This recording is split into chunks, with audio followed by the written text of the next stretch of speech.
Hi, everyone. Welcome to the 8th Annual Midwest Soil Health Summit. My name is Katie Federal, and I'm the Communications Director here at Sustainable Farming Association. And this is our second night of the summit. Last night, we had a great discussion with Gabe Brown. And if you happen to miss that, the recording will be shared with you soon, along with recordings of all three of the sessions. The summit was made possible in part by support from our sponsors, and you just probably saw them in the slideshow.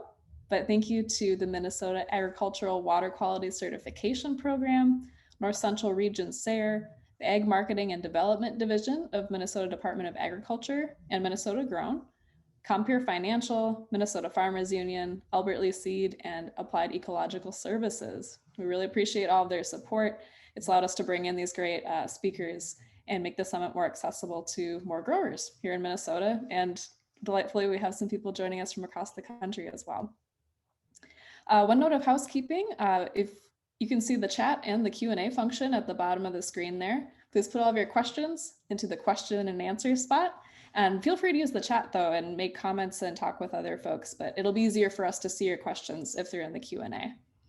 So without further ado, I'd like to introduce tonight's presenter, Sara Keough. Sara Keough is an integrative eco-nutritionist in Maryland, specializing in clinical nutrition and regenerative agriculture to restore human and ecological health. She also serves as a technical advisor with Understanding Ag. And before pursuing her education and career in nutrition, she studied conservation biology in Colorado as an undergrad. And now Sara's goal is to teach the patients she works with about the importance of their food choices, both in terms of their individual health and how those choices impact our ecosystems. So she strives to unite consumers, agricultural communities, and healthcare practitioners. And so tonight she's going to get into the connection between soil health, human health, and nutrient-dense foods. So take it away, Sara. Thanks, Katie. Yeah. Well, thank you, everybody, for being with us tonight. And I know for us East Coasters, this is going to run a little late, but really appreciate everybody being here. And I think it's wonderful to connect with different farming communities all over the country and all over the world. So happy to speak with folks from the Midwest tonight. And there's my email there if you guys want to reach out to me. Happy to connect, and I love, like I said, meeting people from all over the country, learning about your operations, and really what I can do within, my scope as a clinician to help support producers, farmers, and ranchers. That's one of my big passions right now, is not only, working with my clients and helping them to recover their health, but really connecting them to the farmers and ranchers that are helping them by providing nourishment, right? So with that said, we'll get started. So I know Katie gave a little bit of my background there, and I just thought I'd start with that, since it's mostly a new audience that may have never met me before, seen my talks. But I dubbed myself this title of Eco-Nutritionist, kind of based on my background and what I'm currently doing. And I'm originally from Colorado, so I'm currently based in Maryland, where I have my private practice. And in Colorado, I earned my biology degree. And what you see pictures of there was my old office. So that's basically where I was all the time, year round, in my field of conservation work. So I was working on some internships while I finished up my biology degree. And I was up in the Rocky Mountains in this beautiful area called Cucumber Gulch, and trying to protect this endangered wetland area from all the ski resorts that were popping up everywhere, as you can kind of see there in the background. But anyway, that was, kind of past life now, it feels like. And I do miss that work. I miss being outside, and I miss nature. And I think one of the most beautiful experiences was just being able to sit and observe nature. So a lot of what we do in conservation work is to observe and to monitor populations and species richness and diversity. And that's very much relevant to, I think, what you do as regenerative farmers and ranchers. So I felt like I had a different calling. And if you fast forward a few years later, I relocated to the East Coast, where I started working on my master's degree in nutrition and integrative health. So It was through my clinical work, though, that I really started to develop this interest in regen ag. And, I worked actually in the DC area for a couple years after I got my graduate degree. And if anyone knows anything about the DC area and the culture here, it's very much this huge melting pot, right? Lots of different cultures. And what I would hear from all of my clients that weren't from the United States was, the concerns about the quality of our food. And they would always ask me, Sarah, what's wrong with the food here? It has no taste. Nothing has any flavor. And that was very interesting to me, of course. Growing up here in the US, I'd never known any different other than what food already tastes like. So I couldn't understand what they were talking about. It's hard for me to relate to that. But it got me thinking, got me very curious about what is wrong with our food. Why is everyone telling me the same thing about not being able to pick up on flavor in food? What does that mean about the nutrient density of our food? So I started digging into this area, and with the influence of a very dear friend of mine, Ginny Richter. She was very passionate about regenerative agriculture and started teaching me a lot about it. And I was, learning from Christine Jones, Elaine Ingham, Gabe Brown, Alan Williams, all these wonderful people within the regen ag community about the soil and human health connection, especially from Fred Provenza. And I heard in one of his talks, he kind of dubbed farmers as the ecological doctors. The next doctors of the future will be ecological doctors that are healing the land and, of course, providing nourishment. So I kind of came up with that title of the Eco-Nutritionist. So that's kind of my little story. And now, like I said, I'm just so passionate about really educating everyone about what farmers and ranchers are doing out there within this space of regen ag to help heal our land and provide us nourishment. And Wendell Berry is one of my heroes. And I think it was the unsettling of America that was very influential in my career. For me, learning about this whole idea of what's happened with the unraveling of our small family farms and rural communities, and how industrial ag really kind of took over and changed things for the worse, right? And this quote was always really simple, but so profound, and that eating is an agricultural act. So I try to remind my clients all the time that with every bite of food, they are, supporting a certain type of agriculture, right? So they're making a choice to support certain type of farming practice with their food choices. And I added to that agriculture is a health-related act. So you producers are also involved in the healthcare field, essentially, with what you're providing people to eat and nourish themselves. And, Gabe's book, From Dirt to Soil, he said that, producers should be selling nutrition and not commodities. And that really stood out for me too. So kind of just drives it home even further that, what you're doing as producers isn't just about putting some product on the market. You're providing nourishment for people. So this whole talk is really centered around regenerating human health and how that has to start with regenerating our farms and ranches and ecosystems, our soil, right? Regeneration, I view that as rebuilding and rejuvenating life on Earth. So when I think about, how healthy farming practices can really regenerate human health, there's three main areas that'll sort of focus on this talk tonight. But these are the things that come to mind for me. So number one, nutrient density is a huge topic, so I'll really dive into that. And nutrient density can involve vitamins and minerals and phytonutrients, all these beneficial plant compounds, and even omega-3 and 6 fatty acids. And then there's the whole topic of a healthy human microbiome and how very connected that is to the soil microbiome as well. And then, toxin-free food. Of course, we know now there's a lot of toxins, a lot of pesticides and chemicals that are really poisoning us. They're damaging our microbiome, and they're causing a lot of metabolic issues in the human body as well. And I like this infographic too. It's a little busy, a lot going on, but essentially what this is telling us is, there's all these minerals in the soil, right? We know there's so many minerals that plants need for the plant to be healthy, and then of course for animals and for humans to be healthy, we in turn derive all these nutrients from plant foods and animals. But one thing that I think is really important that I learned early on from Elaine Ingham was that a lot of our nutrients are actually in the soil. We used to hear all the time that our soil's missing nutrients. And I still hear even people in the healthcare field say that a lot, like our soils are depleted. We don't have the minerals there anymore. And that's not entirely true, right? Anyone that heard Gabe's talk last night knows that there's a lot of minerals in the soil. We're just missing that biology. And he put a huge emphasis on that last night, that it's the biology in the soil that helps to uptake these minerals. There's a lot going on here within this soil microbiome in regards to, you know, how plants utilize those nutrients. So let's define nutrient density and talk about what that actually means and why that's important to our health, right? So nutrient density, unfortunately, there's actually not a really good definition out there on what that means anymore.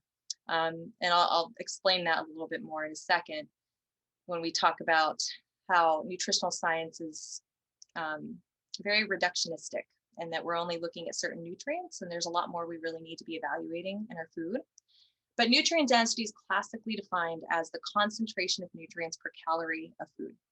So ideally, we would want food that's, you know, lower in calories and really nutrient rich, if we're going off of the classic definition of nutrient density. So nutrient density can include macronutrients, the fats, carbs, and proteins, and micronutrients, vitamins, and minerals. But what's typically not part of that definition that's really sorely missing is phytonutrients. So all these wonderful plant compounds that we'll talk more about that have all these health enhancing benefits for humans. And this is a really great study. I'm going to show a graph in a second. But first, I want to explain a little bit and then ask this question here. This is a really popular study, and I'm always looking for research on this topic. So if anybody finds other studies similar to this, please send to me, because I haven't found anything quite like this. But what this study shows, this is a French study, the Milo study, where these researchers measured 23 different nutrients in a wide variety of foods, okay? All sorts of animal foods, plant foods, and they mostly looked at different vitamins, minerals, protein, fiber, and I'll show you in a minute what they looked at in more detail. But I always like to ask people, if you think about all the different foods out there, right, that humans can eat, what foods do you think really top the list for nutrient density? And when I ask my clients, you know, the majority of the time the answer that I get is, you know, berries, you know, they think of really antioxidant rich foods, or, you know, fruits and vegetables, right? But we know that organ meats are actually incredibly nutrient dense. And this study really demonstrates that quite well. So organ meats and a lot of seafood really tops the list. Of course, vegetables are high up there, right? And eggs and even poultry. But they kind of even rank above legumes and beans. And then we have red meats, which are higher than some fruits, you know, the average that they found for the fruits they evaluated. And at the bottom of the list is, you know, grains, refined grains. And this is why, you know, when we're talking about maximizing nutrient density in the diet, it's not that, you know, grains are necessarily bad, but you're not getting a lot of nutritional bang for your buck. You know, if you really want to maximize your nutrient density, again, lower calories, but increase your nutrients, you want to go for more of these foods at the top list, of course. So while that was an awesome study, it does have a lot of limitations. Let's go through a few of these, but quality of the foods was not evaluated. So in other words, we don't know if the meat they looked at was from, you know, a regenerative operation or grass-fed even. It could have been just like conventional beef that they examined. But there's this whole problem of nutritional reductionism. And that's just a fancy term for saying we're really simplifying nutrition way too much. We're only looking at a handful of nutrients, and there's thousands of beneficial compounds that could be in different plants. And now we're discovering even animal meats and fats that aren't measured, that aren't classically measured. So this is what they looked at within the Milo study. And of course, there's so many more nutrients out there aside from this, but these are some key ones. Phytochemicals were not examined, of course, these terpenes and alkaloids and antioxidants and polyphenols. all these wonderful compounds that we get from plant foods were not part of this study. And, one of the things I've also noted when looking at this type of research is that I think there needs to be a way to evaluate this differently and not just base it on calories, because we can have some foods that are pretty high calorie, like dairy, or any food that's really fatty is going to be high calorie, but it could have had a higher nutrient density score if we weren't taking that into account, because some of these high calorie foods can still offer unique nutrients. Like dairy can have CLA and some vitamin K2, that are kind of unique to those foods. And then bioavailability is really important, which is a fancy word for absorbability. So how well our body utilizes those nutrients is highly dependent on the form that it comes in, and also how well our gut microbiome is able to digest those foods. And I always show this little picture of Popeye. It's kind of funny to me that we would think that if Popeye can get huge muscles off of just spinach alone, right? So it was a great source of iron. But we actually absorb the iron from animal meats much more readily than we do from plant foods. That's generally true for most minerals. Also, freshness plays a role, of course. How fresh foods are, and how long have they been sitting on a shelf or sitting in a storage room. That affects the nutrient quality as well. So if we took these factors into account, that's a much more accurate way to really assess nutrient density, I think, or nutrient content of foods.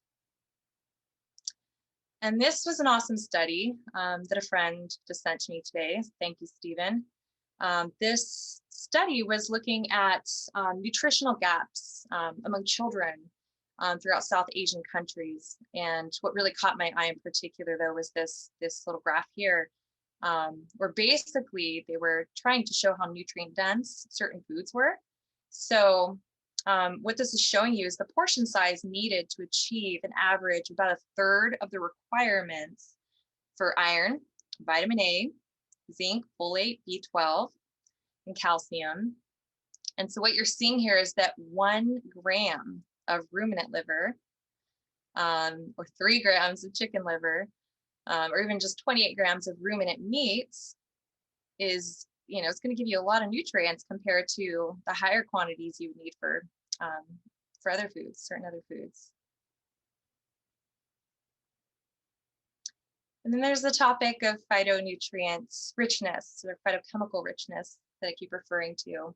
And so as you guys probably know, phyto means plants, right? So these are compounds, these are beneficial compounds that do come from plants, but we are discovering now that they can be quite concentrated in animal tissues if those animals are eating a phytonutrient-rich diet, right? So these two fellows here, Dr. Fred Provenza and Dr. Stephan Van Vliet, are just doing fabulous research, and I call them sort of the heroes right now of the regen ag movement, especially for livestock farmers within the regen ag community, because they're providing the science, to back up the claim that yes, these foods really are nutrient dense, based on how we take care of the soil and how we graze the animals. Of course, if you haven't read Fred's book Nourishment, it's an absolute must read. And if you have read it, you should probably read it again, because there's just so much information you can extract from that. It's beautifully written, quite a masterpiece. And we are very fortunate to have Dr. Van Vliet joining us tonight as a special guest. So we're going to have him on during the Q&A, and I'll allow him to kind of explain more about this research that they're doing. But this was a meta-analysis study in which they basically combed through a lot of the previous literature to find these nutritional differences between grass-fed beef and conventional beef in meat and milk, and not just beef, my apologies, also other ruminant animals. And this is a wonderful infographic too from that study.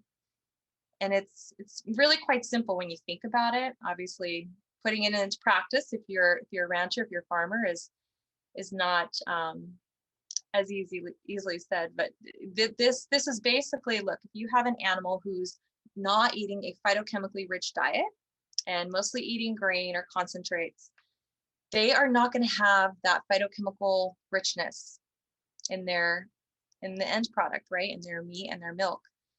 And, Fred always says something that grass-fed is not grass-fed is not grass-fed. So all grass-fed is not the same. And we do have to think about context. So I think it's really important to reflect back on what Gabe said and think about the context of where you're raising your animals, because this diversity is going to be largely dependent on, what grows in your ecosystem, of course. But if we just have a monoculture of grass, even that it's going to lend some phytochemical richness to the meat, but it's not going to be quite as rich as animals that are given just all these different plant species, right? So that's the main message here, is that the more diversity you have in your animal's diet, they're just going to have much more phytonutrient richness. So I would say, if you think about yourself as a human being, if you only ate 5 different foods or less, for your entire life, do you think you're going to be optimally healthy? Are you going to have all the nutrition you need, or is your microbiome going to be really diverse and robust? We need that richness, that phytochemical richness in our diet. We need a diverse group of foods, and so do our animals. They're no different. So I think one thing that's also important to point out is that Fred talks a lot about this flavor feedback mechanism. And I think that's really important, because this is something animals really rely on. It's kind of where they're, they have this intuitive sort of wisdom about. And so I think this flavor feedback mechanism is something that humans have a hard time tapping into, because of, our food system, and our palates, our taste buds are kind of hijacked by a lot of really processed foods. And it's hard for us to tap into that wisdom as much anymore. But I think that's, something humans sort of had, much like animals, that they could almost, inherently know what foods that they needed based on the feedback that their body is giving them, and sort of guide them, what to eat. So this is some information that I borrowed from Mary Jo Forbord,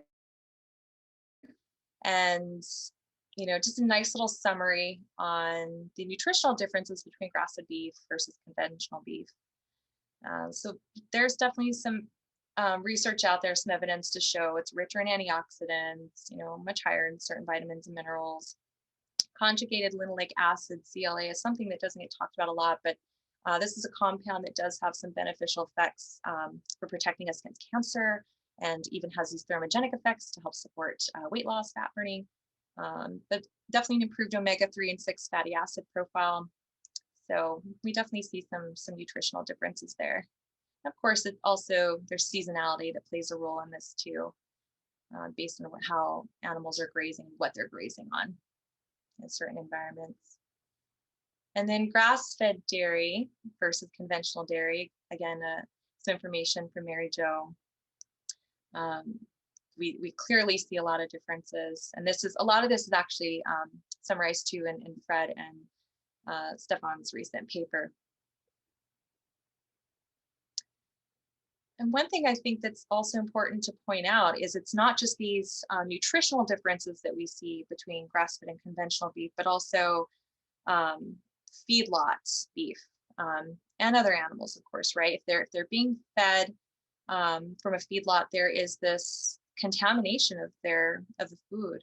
We see much higher glyphosate levels within cattle feed, for example. And this is a study from HRI Labs that does a lot of glyphosate evaluation of different foods. You can even send in your own urine sample to find out if you're excreting glyphosate in your body. You can test your water for glyphosate. But yeah, we definitely see glyphosate in feedlot. So all the more reason to not consume conventional animal products. So this is one of my favorite topics, talking about the microbiome. And I'd say one of the number one things I focus on within my practice is restoring gut health. So many people dealing with digestive issues, right? Maybe people, even on this call, as you're watching this, there's some digestive issues you're struggling with, or you know someone that is. And this is truly at root for so many chronic diseases and conditions. So within my practice, I work with a lot of people with autoimmunity. I would say easily half or more of my patients have one or more autoimmune conditions, um, but also obesity and other metabolic disorders like diabetes, heart disease, hormonal issues. So I see a lot. We may have lost her temporarily. Mary Jo, did you have Jared, it might be a good time to just have a bonus question. As Sarah was going through her slides, she referred to some slides that she had borrowed from a grass-fed presentation I had done last year. But for those astute grass-fed beef producers out there, if you notice, that was not my picture next to, you know, when they talked about the piece of meat that had the just stellar nutrient profile. However, those of you who produce grass-fed beef, you know, that's not the degree of marbling we're talking about. We're talking marbling, but we're not talking about that degree of marbling. And also we're not talking about that white of a fat, because in grass-fed, you've got, you know, the beta carotene, you're going to have that at least a little bit yellow color, because these cattle have been out on pasture. So just wanted to make that clarification. If you were trying to add up, well, how come the picture doesn't look like the nutrient profile? They didn't belong together. That no doubt was a conventional standing rib roast or something like that. So maybe our presentation is back. How are we doing there, Jerry? I think so. We just found her back in the attendees. All right, so so I'm not sure if you heard the intro part of this, but basically what I primarily do in my practice is I work with actually a lot of autoimmune patients, but I work a lot on gut healing. So that's where I focus a lot of my work on. And what I was saying is that this is the gut is so very much connected to just about every chronic issue you can think of. And, you know, so I see a lot of diabetes, heart disease, obesity, hormonal issues in my practice. But the first place we typically start is healing the gut. So what you're seeing in this picture, though, this is a lovely diagram from Microbiome Labs. What the lead researcher there is Kiran Krishnan, awesome microbiologist. And basically you're seeing a healthy gut compared to leaky gut. And what they call that in the medical community is intestinal permeability.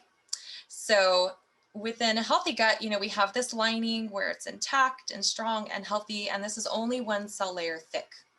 And then here we have, you know, the gut barrier is kind of broken down. And same thing here with these layers. These layers here is this is actually mucosal tissue. And this is where a lot of our bacteria kind of hang out. This is like the home within the mucosal tissue of the gut. And when we have, you know, a combination of things, typically too many antibiotics or just toxins in the diet, right? Pesticides, chemicals, poor diet, you know, maybe eating too much sugar or carbohydrates or processed food.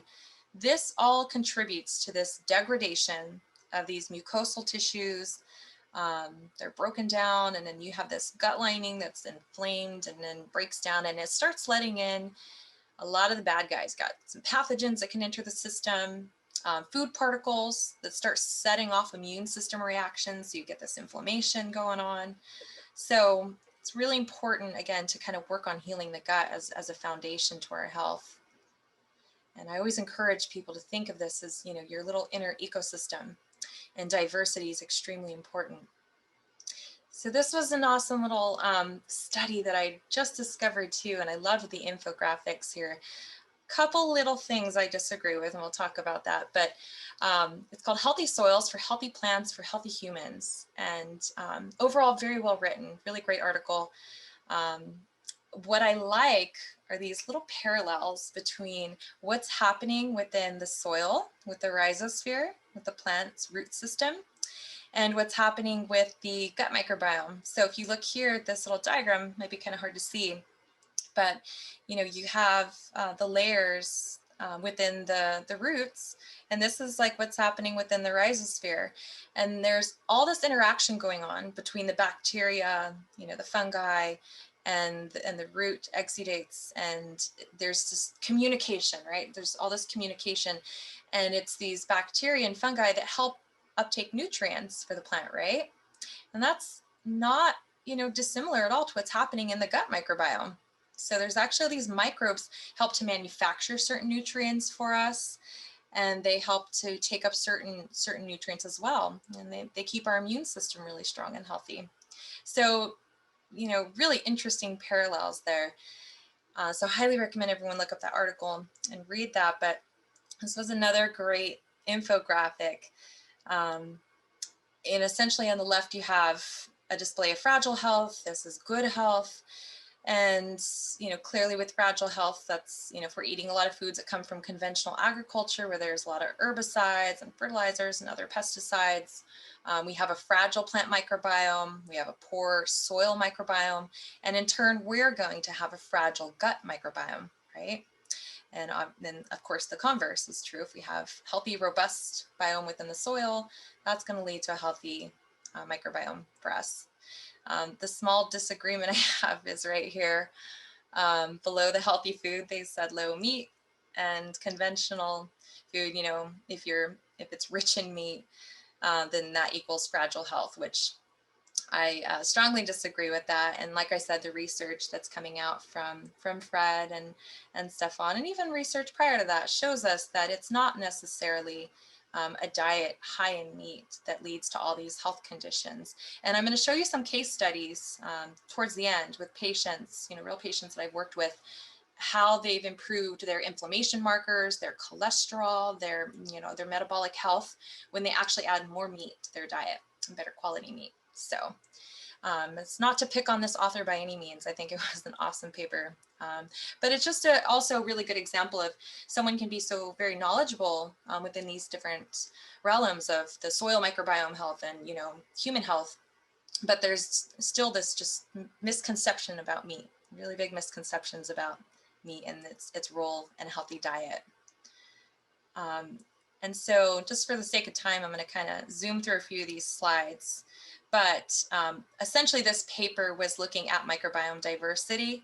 And you'd really have to obviously look at the paper itself to look at this in some detail. But it showed us that a greater diversity in the microbiome, more species richness, was correlated with better health outcomes. So these are different biomarkers that they measured as evaluation of the health of the study subjects.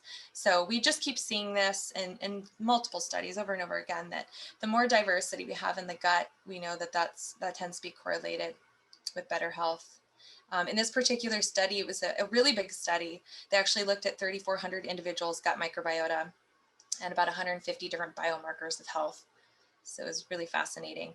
And I believe that, it's these phytochemicals that we're talking about that have a really strong influence on a diverse microbiome.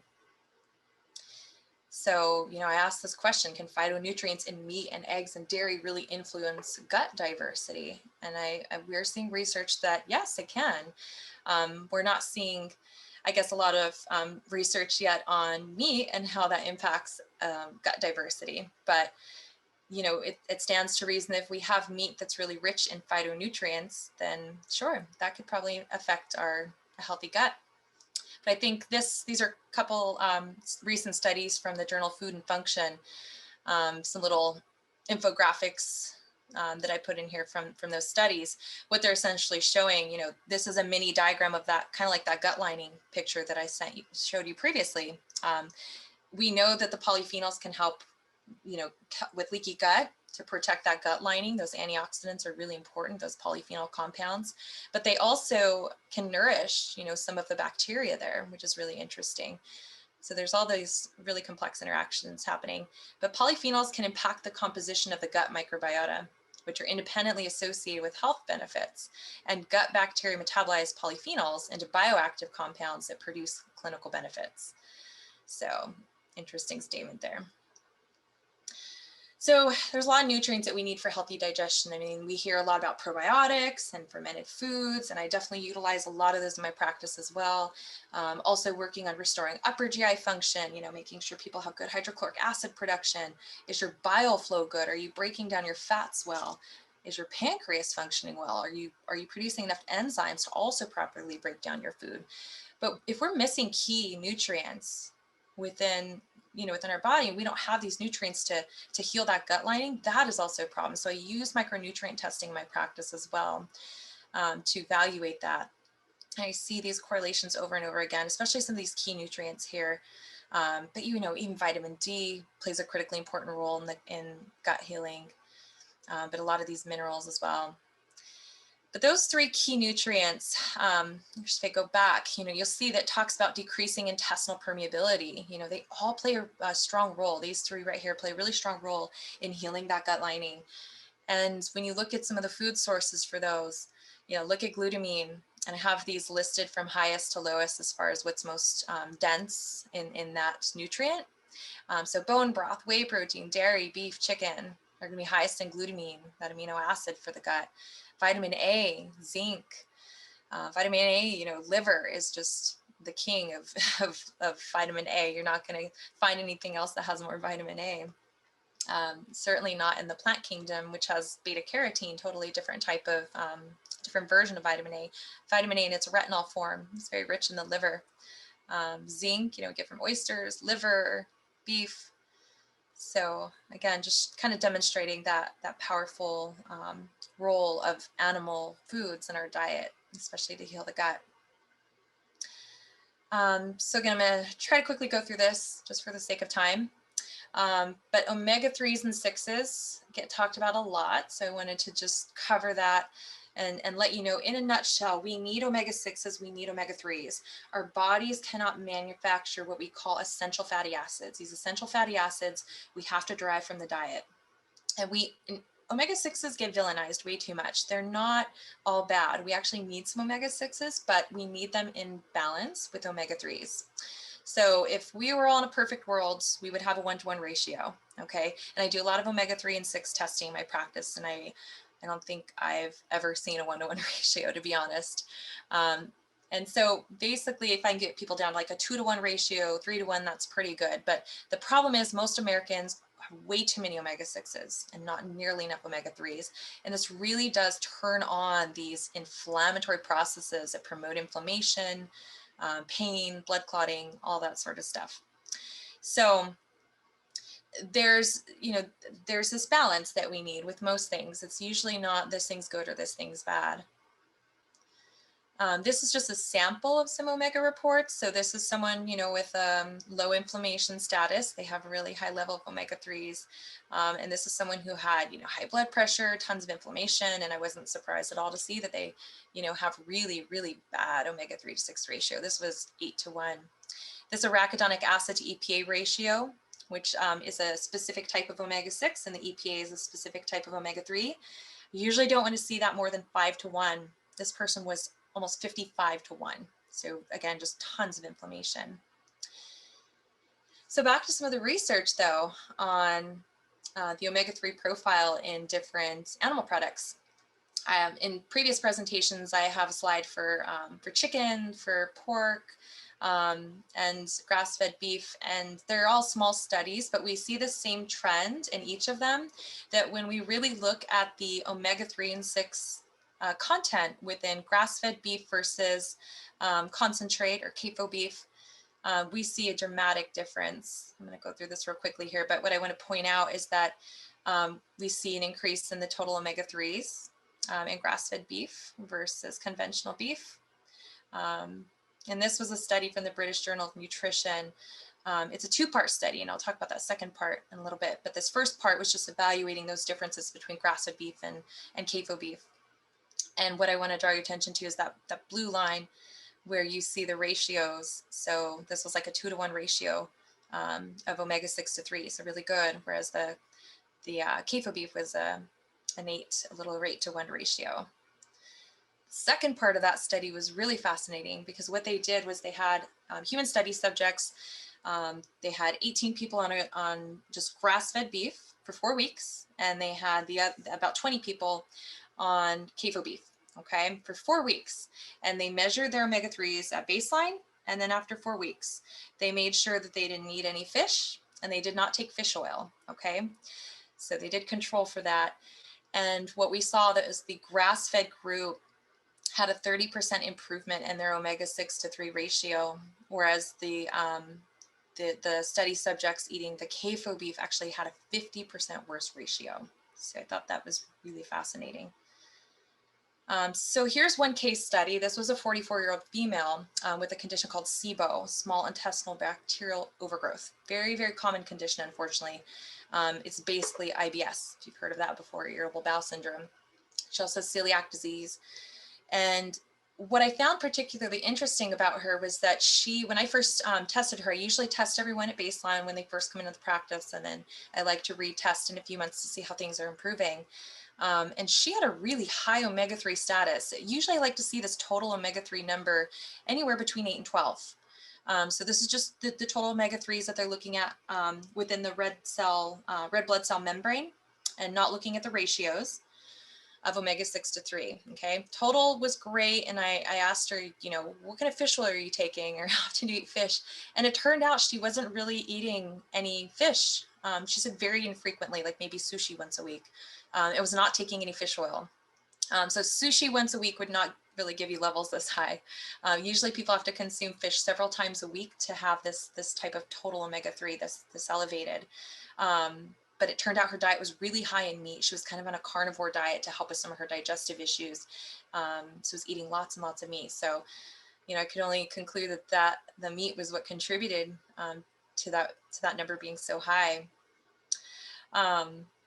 So, Stephan can actually probably speak to this a little more. And just for the sake of time, I'll say that this was a study that Fred Provenza brings up quite often in some of his talks. And again, when it comes to a lot of this research about, is this type of meat better for us, grass-fed versus conventional, what we like to see is what is actually happening within the human body, right? It's one thing to kind of just measure this, measure nutrients within a product, but to see what effect they have on the human body is really fascinating. And so this was a study in Australia where they had a group of people eat some Wagyu beef that had a high grain diet compared to people that ate kangaroo. And that seems very strange, I'm sure, for us Americans, but in Australia, that's actually, part of a traditional diet. It's part of their wild game, just like we would eat deer or elk. So essentially, what they did in this study was they measured inflammation markers before people consumed these two products. And then they measured inflammation markers 1 hour postprandial, meaning 1 hour after they consumed the meal, and then 2 hours later. And it was very interesting to see what happened. So these are the graphs of the different inflammation markers. These three graphs here in the corner, oops, let me put on my little laser pointer here. These three here are the inflammation markers, okay? And the dotted line is the Wagyu meat, and this is the kangaroo meat. And we could see that the inflammation markers went up significantly higher than the folks that ate the kangaroo meat. So pretty interesting. And what Fred and Stephan are in the process of doing is kind of repeating this study, except comparing, obviously we want to look at the same species, right? So we want to look at grass-fed beef compared to CAFO beef and see what happens with these postprandial inflammation markers. And just to kind of tell you a little more about the testing I use in my practice as I go through these case studies and show you some other examples of people that improve their health with shifting their diet to more regenerative meat and other products. Just like you farmers, producers have tools in your toolbox, right? These are some of the tools in my toolbox as a functional or integrative nutritionist. And, within when we say functional medicine or integrative medicine, this is a field of medicine that's, going a very different route from conventional medicine, right? Just like within regen ag, we're going a different route from conventional agriculture. And what we're trying to do within functional medicine is support the function of your body. I mean, it's really that simple. We want your body to function the way it's supposed to without the need for inputs, right? Similar analogy to regen ag. So we don't want to have to rely on medications for your body to function right. We want to get to the root cause of your problems. And really, the best way to do that is through testing. I see a lot of good changes in health, even without, testing. Just changing diet alone makes a huge difference. But if I don't know how deficient people are, you know, in certain nutrients, if I don't know what's going on with their omega-3 and 6 balance, makes it a little harder to kind of troubleshoot certain conditions. But even stool testing is incredibly valuable for looking at what's going on in the microbiome and evaluating upper GI function, you know, with the stomach and the pancreas and the gallbladder that I mentioned. There's tests to look at hormones, and you know, all sorts of great tools.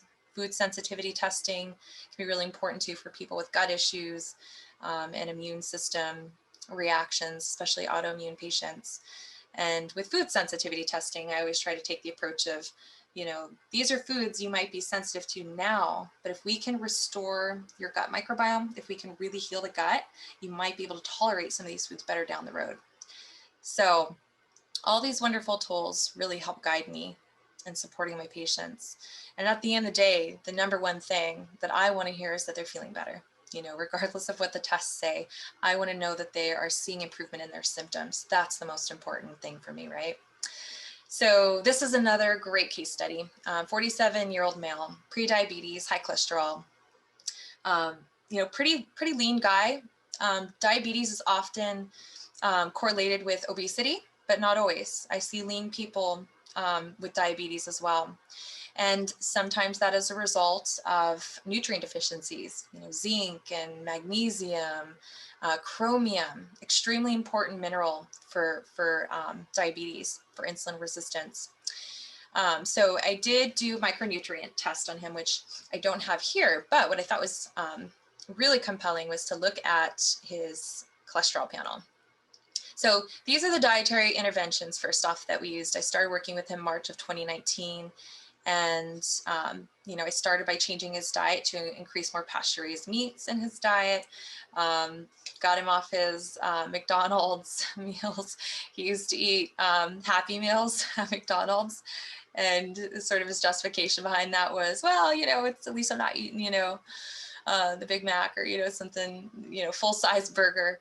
But, you know, taught him a lot about food quality and the importance of grass-fed beef, and just switching over to an organic diet, a more organic diet in general, and reducing his carbohydrate consumption. Obviously with diabetes and insulin resistance, those are people that are struggling with glucose metabolism. So we want to bring down that total glucose load in the diet and kind of decrease starches to help optimize that insulin resistance, optimize that blood sugar balancing. But these are a lot of the health outcomes that I saw. And that's kind of displayed here in this table. Here's where I started working with him. And this actually was about a year later. And this is July of 2020. And we're getting ready to do another test soon. But his total cholesterol went from 288 to 228, which is stellar. Usually I want to see cholesterol around 200, sometimes a little higher, I think is actually ideal, even though Western conventional medical community will say they like to see it below 200. You know, just keep in mind, we need cholesterol for a lot of things in the body. We need it for the brain. About 20% of your body's total cholesterol is within the brain. We need it to make our hormones. We need it to activate vitamin D. There's a reason our liver makes cholesterol. So cholesterol should not be villainized, but unfortunately it routinely is. So his total cholesterol, though, did come down into a healthy range. His HDL, which is often dubbed the good cholesterol, increased significantly. It went up from 68 to 84 within a year. So it takes some time, you know, for these markers to budge, right? But this is like just totally amazing. And there is no pharmaceutical medication that will raise your HDL like this.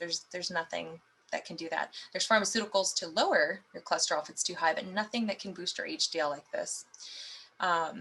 So the only thing I see that works is diet and lifestyle, right? His LDL cholesterol, which is dubbed, you know, the bad cholesterol, was pretty significantly elevated at 200. He's now down to 132. It's even up around 112 in March. So sometimes these things fluctuate. It's never going to be this perfect static number, right? But this is a great range.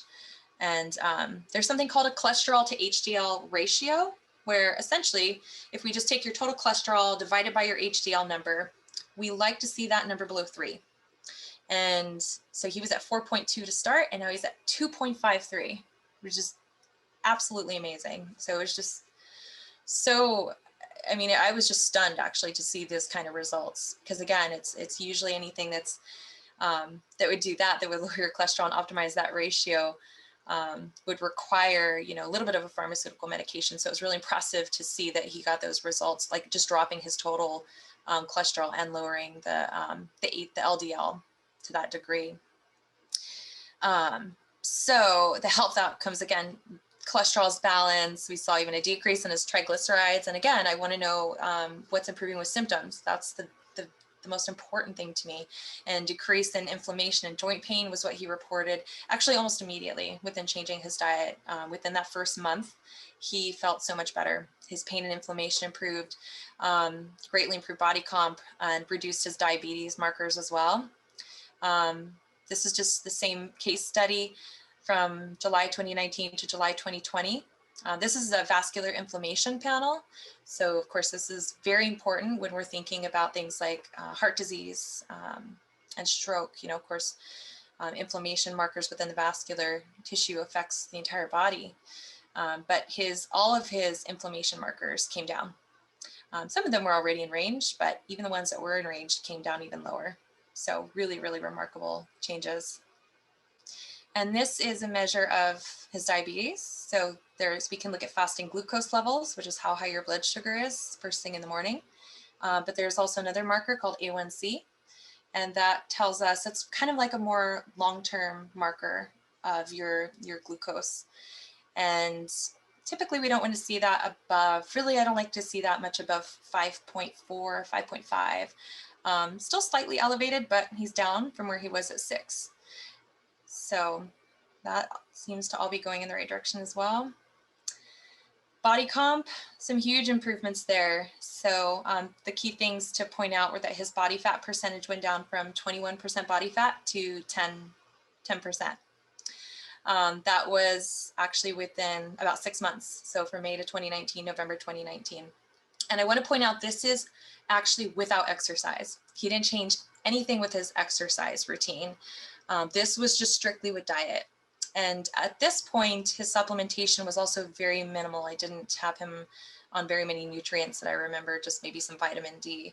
So these were all results achieved through dietary changes, which again was super, super impressive. No medications needed. So his visceral fat, which is the fat that can kind of accumulate around the organs, especially like fatty liver disease, which is extremely common now. We're even seeing a lot of fatty liver disease in children. But the visceral fat was reduced from 6 to 2, which is really ideal. 6 is still good to begin with, to be honest, but usually we don't want to see that go above 10, but he still decreased that quite a bit. Increased his muscle mass, lowered his body fat. Again, no major exercise there, just diet. And this was another case study number 3, another 47-year-old male with high cholesterol, and he had some insomnia issues. Similar changes, we increased meat in his diet, especially improved the quality of the meat, definitely increased organ meat. He was game for eating liver and making liver pills, where essentially I have patients take beef liver. If they don't want to eat liver, they can just chop it up into little pill-sized chunks, and you can lay it on parchment paper, freeze it, put it into a jar, and just kind of like, keep that in the freezer, and swallow a couple of those every day and have some raw liver. And very nutrient dense. As you guys saw in the previous slide that I presented earlier, it doesn't take much liver, right? Maybe just a gram or 2 a day to really give you a lot of nutrients. But switch his diet to more organic products, decreased carbohydrate consumption, saw similar changes. An increase in his HDL. He said his HDL had never been this high before. So from May 2016 and onward, you can see it's always hovered around here. And his cholesterol to HDL ratio, above 3, not super, super high, but a little elevated. I'd like to see that lower. But his HDL went up by 10 points. And that didn't even take very long. As you can see, that was July 22nd to December. So we saw a 10-point increase in his HDL. He's off all of his medications. He was probably on, if I had to guess, I think he was on about 6, 7 medications at the time, some for sleep and anxiety, and some supplements too for the similar conditions. And he was able to get off of all those. And he achieved some good weight loss as well. This was case study number 4, 26-year-old female vegan with digestive issues. And she, of course, tested really low in her omega-3 fats. So she's not taking any fish oil, not eating any animal products, and certainly not eating any fish. So I was super concerned about her low omega-3 status. And so I told her, you really have to at least start taking fish oil, because this is not going to be good for long-term health. This is just going to lead to a lot of inflammation and problems down the road. She was already young and having digestive issues. So, and autoimmune issues, which ran in her family. So she was willing to take a fish oil. And so from August 2018 to June 2019, it's almost a year, we finally got him up to about 6.3, her total omega-3 levels, which is still low, still borderline low. They have it in range here, but really from a functional medicine standpoint, we like to see this again with an 8 to 12, and I would say this is still low. So, I presented this as a case study because I think about, gosh, if this is somebody that had been willing to embrace a little bit of animal proteins in their diet, even just a little bit of fish every week, that could have dramatically impacted her omega-3s too, rather than have to take fish oil. But she's probably gonna have to take a lot of fish oil for a while, especially to get those levels up into an optimal range and keep them there. And study number 5, this is my last one here, 51-year-old female, plant-based diet, high cholesterol, and she had some pretty remarkable improvements in her cholesterol. So she was open to adding some pasture-raised meats into her diet and a little fish, also reduced some of her carbohydrate consumption. And I do that even for patients that don't have, diabetes or insulin resistance, because we know that excessive carbohydrate consumption can also impact your cholesterol negatively. So I see really good changes in cholesterol when we increase fats and proteins, which is goes against a lot of the mainstream advice that we hear, right? To ditch the saturated fats and the cholesterol. So I'm not seeing that at all as far as in my practice, like the changes with my patients. When I increase their healthy fats and the animal proteins, everything just seems to get better. It's just wonderful, the changes I see. So, she was always very active, so no changes there with her exercise, but she had some really good changes with her cholesterol, increases in her energy, was sleeping a lot better. She did have a lot of sleep issues, improved her body comp. This is her cholesterol panel.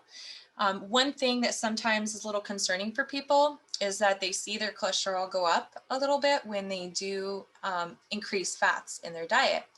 But if they're eating healthy fats, what I see is that their HDL goes up significantly. So look at her HDL, went from 78 to 98. The good cholesterol, technically HDL and LDL both have their roles. Again, I don't like those names, good and bad. They have to be within a certain balance, just like the omega-3s and 6s. But here's that ratio, cholesterol HDL ratio. So remember, I usually like to see this number below 3.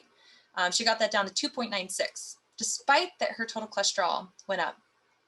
And there is not a lot of solid evidence to even show that cholesterol being this elevated has a negative health impact.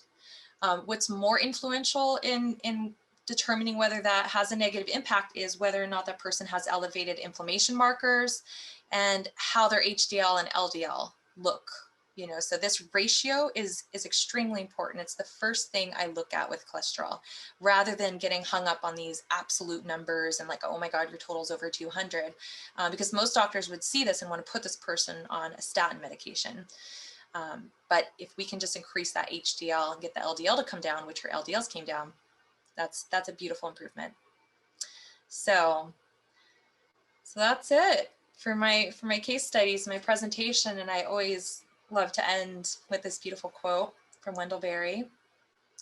I think it's important to remember that no matter where we are on this planet, you know, whether you're in an urban environment or a rural area or suburbs, you know, we are part of agriculture, right? We're so much part of agriculture, and we have to keep that in mind. And I hope that you as producers always keep that in mind as well, that you're very, very much having a huge impact on this planet. You're greatly needed, and you have the ability to restore and regenerate and heal the land and to regenerate human health.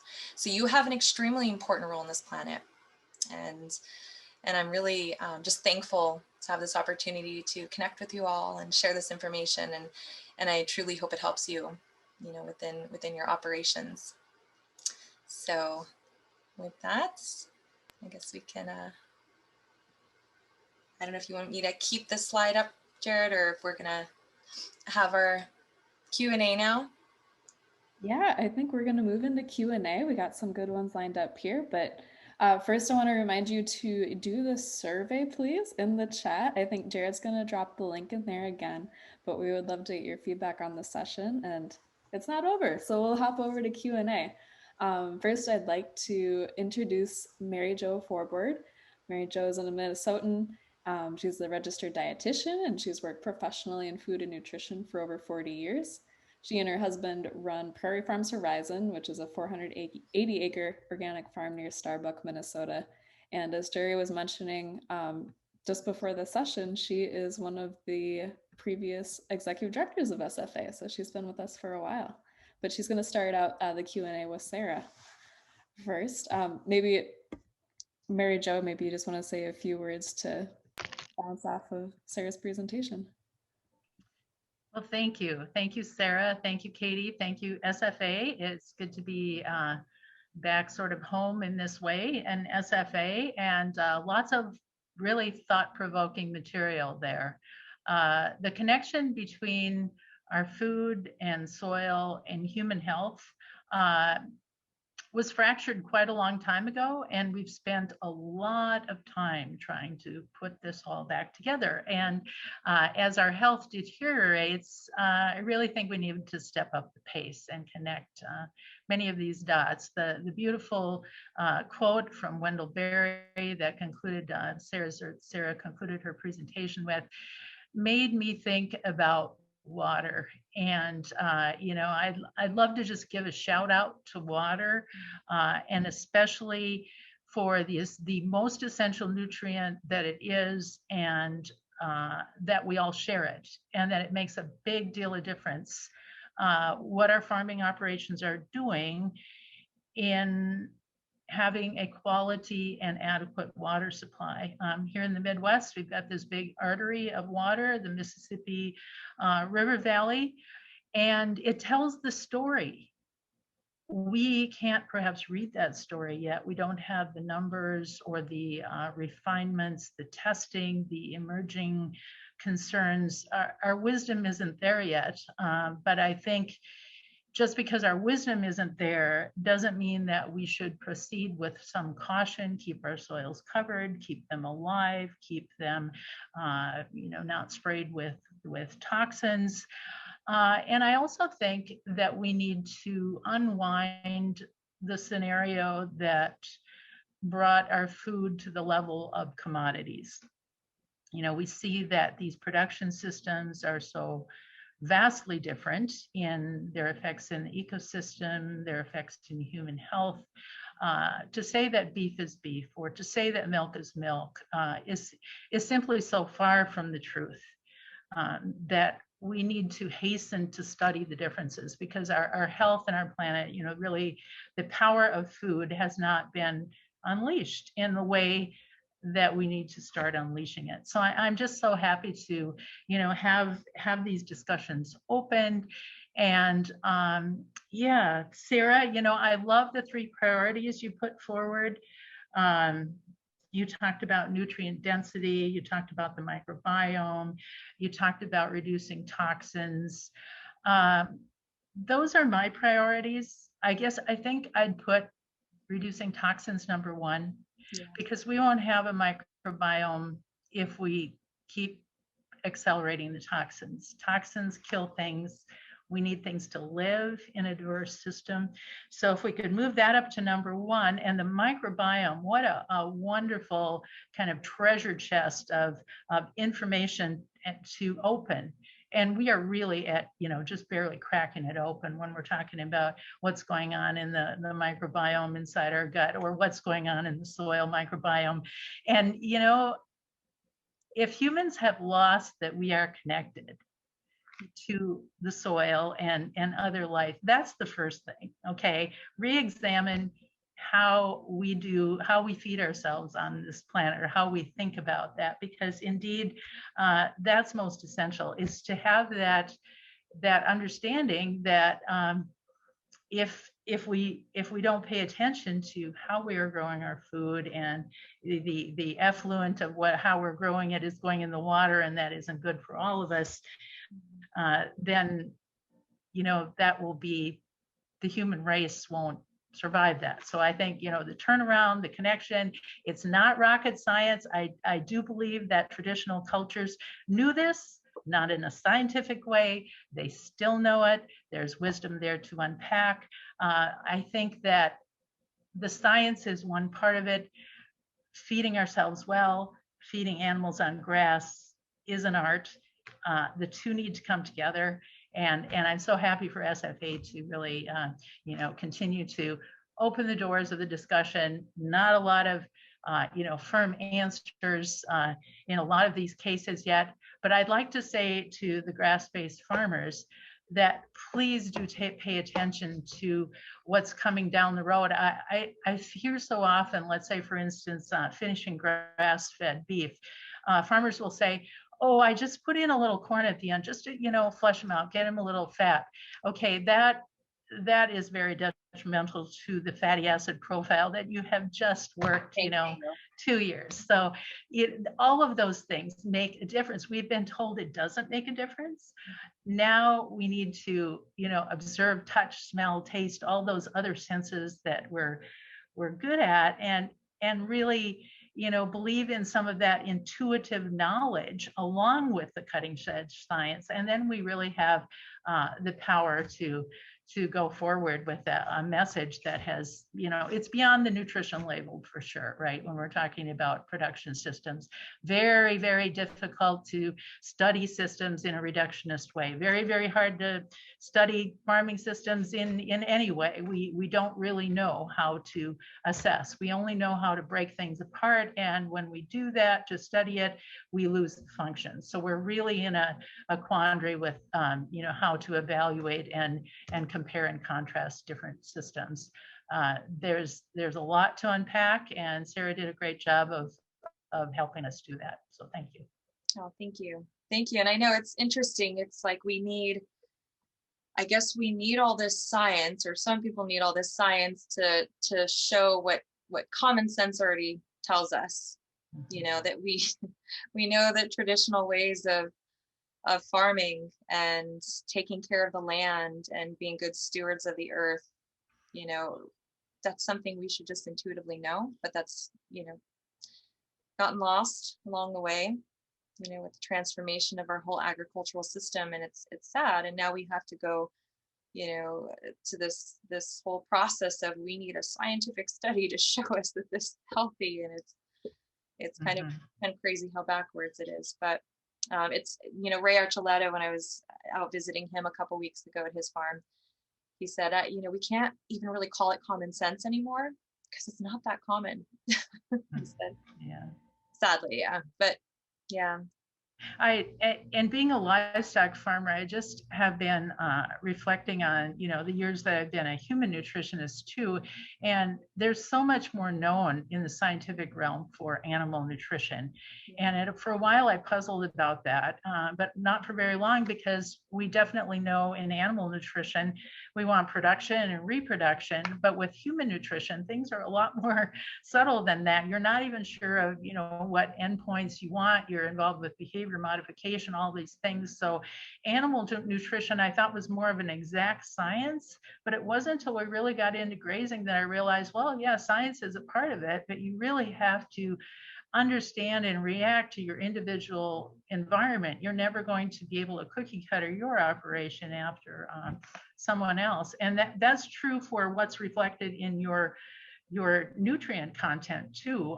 For instance, an animal harvested in the winter is not going to have the same nutrients, CLA, any of the vitamin profile as rich as it does, right off of fresh green pasture. So there's all kinds of refinements that we can go toward, and I hope that we will. But when we're talking about meat or beef, we're certainly not talking about a commodity. When we're talking about grass-fed, we're still not talking about a commodity. We never do. We're going in this direction of more specialization, specific nutrient and health benefits from the farm. Yep, couldn't agree with you more. Very well said. Well, thank you so much, Mary Jo. We have one other special guest, so I think we'll move to that before we answer questions, unless you had any parting thoughts that you wanted to wrap up or continue. No, thanks a lot. I'll drop off and yes, open my ears to learning more. Thank you. Yeah, thank you so much, Mary Jo. Keep Mary Jo on in case there's any questions for her in the Q&A as well. Just stay with us here. But thank you. Yes, please don't go anywhere. All right. Well, Sarah, if you would like to bring on Dr. Van Vliet here. Dr. Van Vliet. So we've just recently connected over email through our friend Stephen that connected us. So thank you for being with us. I think it's important for everyone to meet you and just learn more about your research with Dr. Provenza. Yes, thank you for having me. I'm excited to connect everyone, and I really enjoyed your presentation. So, great job. Could you share a little more about what I sort of alluded to in my presentation about the replication of the kangaroo meat study? I don't know if you can share some information about that yet. Yes, absolutely. I mean, we only recently started the study. We got some USDA funding to work on that, and really also really make that connection between healthy soils, plant diversity, and nutrient density of beef and human health. So we'll be replicating that study both acutely as well as doing a longer-term feeding trial to look at both the acute effects of inflammation as well as a longer-term feeding study about 4 weeks. And but initially, at least, we don't have any pilot data on the human data yet. But as you alluded to, we do have data on grass-fed and grain-fed beef, and indeed, as you showed, a greater biodiversity on pasture tends to result in a wider variety and higher concentrations of phytochemicals, which are further reduced with monoculture pastures, and even further reduced with grain-fed beef. And you do see it even before the animal goes into the feedlot. Obviously, when they're raised out on grass, you do see a rapid decrease in phytochemical richness. But to that point, if you start off higher, there will be more of a buffer. But you do see about roughly a third reduction within 30 days when the animal enters the feedlot. So it goes quite rapid, the reduction in phytochemicals. Absolutely. So kind of to Mary Jo's point about the seasonality and also finishing on grain and the impact that does have.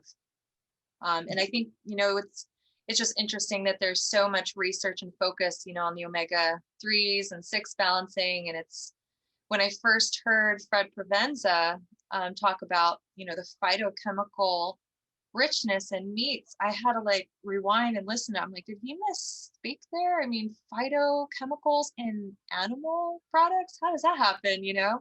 So that was really fascinating when I first heard him speak of that.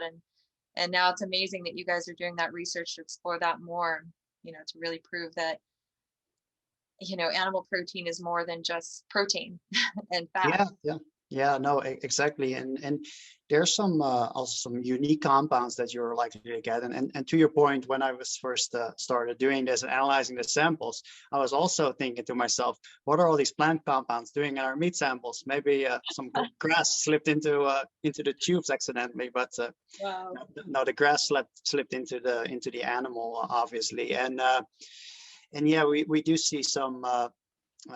So I want to make clear that you do see these phytochemicals appear, but they tend to be higher in plant foods. That is the case. But what is very unique about getting some of these phytochemicals through animal foods is obviously that the animals are consuming vegetation that you and I cannot otherwise access, right? Because we don't have the digestive abilities to do that. So there are various unique compounds that we are unlikely to consume otherwise, but eating them through animal foods likely form an avenue to further increase the diversity of our diet. And I think that's the main point. Yep, absolutely. And have you looked at some of the things I sort of touched on in my presentation in regards to some of those polyphenols and plant compounds and how that impacts the microbiome, our own microbiome, and maybe how animal needs might play a role in that? Or No. To my knowledge, no one has really looked at this at least in a scientific setting in a research study. So it's great that you're seeing some of these effects. But yeah, no, that's one of the outcome measurements in our long-term feeding trial that we will perform over the next few years. Cool. We'll also look at the microbiome and the effects of that. Yes. Awesome. And I guess not to make it entirely just like meat focused, but also, for other producers that are probably curious about, plant foods that are coming from healthier soils. Are you guys interested in looking at that kind of research at all at any point, like comparing conventional produce to regenerative? Yeah, we are very much interested in doing that. We hope to do in the near future, hope to do some work with grapes that were grown conventionally or in more regenerative systems. To see, it'll be a good way to start with grapes because they tend to be very rich in polyphenols, and there's some initial evidence to suggest that this may increase the phytochemical richness. Yeah, so we're really interested in doing that too. And one of the things we're particularly interested also in is integrated crop livestock systems. Is there a synergistic effect there, right? With these self-sufficient systems, is that does it have a benefit on one hand for the meat, but on the other hand also for the crops if we integrate the two? That would be really interesting. Yeah. Very cool. Was there anything else that you wanted to add or share? No, I was just reading through the Q&A and several relevant questions. So if you wanted to start on that, then I'll be happy to chime in too. Awesome. Sarah, could you introduce Dr. Van Vliet? Where is he from? What are his? My apologies. Yeah, we don't know you. I should have done that too, but that was a very bad introduction. My apologies. You're at Duke University. That's right. I'm a human nutrition scientist at Duke University. I've received my PhD in Illinois several years back at University of Illinois, and currently indeed at Duke University. And a lot of my work is focused on sort of the agriculture human health nexus. Particularly using metabolomics techniques, which is a complicated word that we sometimes trip over. But the short end of it is that in nutrition, we have historically looked at, so the USDA database only tracks 150 nutritional compounds. Only 13 of those routinely appear on nutritional labels, but most commonly vitamins, minerals, protein, fat. But foods actually contain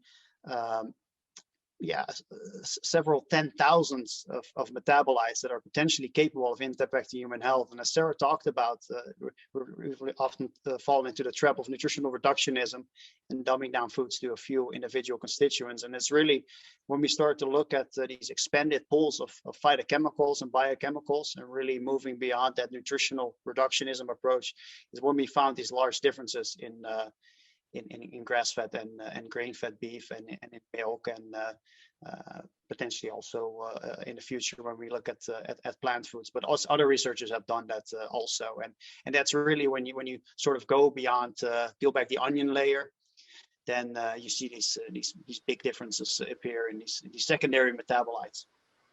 Yep, exactly, and that's why I think it's interesting when every time I look at food labels now, I'm like, how do we really know there's that much vitamin C in this food? How do we know there's that much zinc? Yeah. It's like, you don't know what to really believe on those labels anymore because it's just going to vary so much based on where it came from. And yeah, and then the soil that it was grown in, and exactly, that matters much. And my pet peeve is always when I look at vitamin or look at labels and I see vitamin A on plant foods, and I'm like, there is no vitamin A in plant food. It's, you know, retinol is the vitamin A that we use. It's carotenoids. We need to convert them in our body to vitamin A. So, but yeah, and obviously there's no standardization, because there have been studies done where if you test it from batch to batch, then yeah, you might see wildly differences in vitamin and mineral contents, and so yeah, it's definitely not perfect, but I mean, we need to at least have some sort of quality control, I guess. And I'm just curious too, before we jump into the Q&A, metabolomics, I mean, how long has that type of research been around, and how do we know that like even that kind of database really captures all the known and unknown like compounds and all these different foods? Yeah, I mean, the short enough is I think we're still scratching only the surface here. So metabolomics really about a decade ago is when it started to come up, and over the last few years, also what's now called food metabolomics is what I would describe what I'm doing, and it's really using the application of metabolomics in nutrition studies and in food studies, and sort of looking at the effects there. So some of the things that we're doing is we're and also gonna do now is we're gonna take the soil metabolome, see what's in the soil. We're gonna take the plant metabolome. We're going to take the beef metabolome, we're going to take the human metabolome, we're going to overlay all of them and sort of see that phytonutrient transfer to really try to get after the direct link between the soil, plant metabolome, beef metabolome, and the human metabolome. And that's really that USDA grant that we received recently that will perform over the next few years to at least start to look at these initial linkages, because you often hear it, this linkage between healthy soils, healthy plants, healthy animals, healthy humans, but they're all sort of tidbits in the literature that suggest that is the case, but they haven't been really put together completely. So oh, thank you. Well, like I said, you're the hero for the farmers. You'll be my hero too, because I get asked to do these type of talks. Can you talk about the soil connection and the human health connection? And it's like, I can talk about all these different components of digestive health and the things I explored in tonight's presentation, but I don't have that type of research that you're talking about, where it's like, here you go, these are all the different metabolites and nutrients that we see that we can actually get from the soil, from the plants, from the animals. So very cool. Yes. Well, thank you so much for being with us. So Katie, I'm a terrible moderator, so whoever wants to moderate at this point, take over. Oh, sure. Gosh, thank you, Dr. Van Vliet. And if you and Mary Jo would like to kind of stay on and chime in as you would wish for the Q&A, I can tell we've got a variety of questions here, some kind of big picture and some a bit granular. So I'll try to start with the bigger picture stuff, I suppose. First question we got, where are many ancient grains considered to be, oh, I love this word, legumes, however you want to pronounce it. Yeah. Are many ancient grains, do they fall into that category? Ancient grains, do they fall into the category of legumes? Is that the question? Mm-hmm. Yeah. So we're talking about like amaranth and maybe even quinoa or acorn wheat. Like, no, I don't think those fall into the category of legumes. Even like quinoa, there's a debate. Is it a seed? Is it a grain? So yeah, those I've just traditionally classified as grains. And I don't know if Mary Jo has any thoughts on that, but. No, I don't have any thoughts on that. I think a grain is, maybe the questioner, if there's more information, is it because of the protein level that it's, almost at the level of legumes? I don't know, but the grain would not be a legume. Great. This question I thought was really interesting. Renee says, I'm trying to balance food source versus food type. For example, would it be healthy to eat pho that is made for like the bone broth advantages, I guess? Or does the poor quality of the meat impact the benefit of the food? And yeah, I think that's a great question for how do we navigate like when foods are mixed? I know. That's Yeah. a good question. That's funny because I was actually eating pho with Ray Archuleta out in Missouri just a couple weeks ago and hadn't had it in a long time. And I was even thinking to myself as we're eating this, all of us here at this table, we know so much about good food quality, but we're out at a restaurant, we're eating something we don't know where it really came from. I feel like at the end of the day, there's no such thing as perfection. And so we have to just do the best we can. And one of my rules is whatever I bring into my home, I just try to make sure it's from the best source possible. So whatever people can afford, whatever people have access to, just do the absolute best you can. And then we just have to know that whenever we go out to eat or, it's just never going to be perfect, so it's tough to kind of answer a question like that, because I feel like it's, there has to be a balance between living your life and also, knowing it can't be perfect. So I agree. There is no easy answer, but as a farmer, I'm glad that more and more people are actually asking the question. And I would add that along with asking that question about where is it sourced, because inevitably that will determine something about the nutritional quality or what has happened with the planet in the production of that.